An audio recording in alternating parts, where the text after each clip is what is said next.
Hi, I'm Paul Battaglia, and this is section 7.6.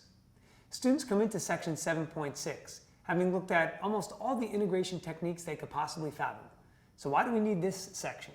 Well, this is the section for when they ask, I'm out of answers, what do I do now?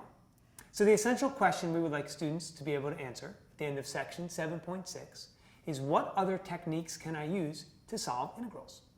Now, specifically in this section, we're going to look at integration by tables and reduction formulas.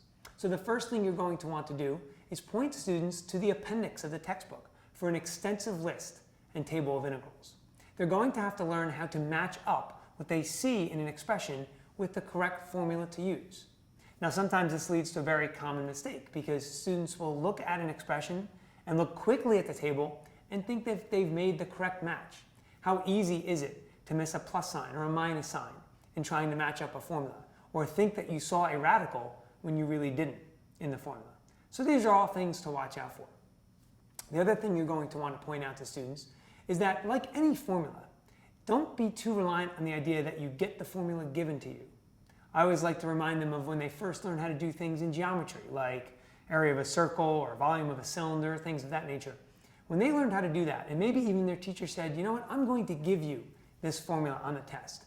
Sometimes students hear, well, they're going to give it to me, so I don't really need to work with it, or I don't need to practice. I'll be fine because I'll have the formula.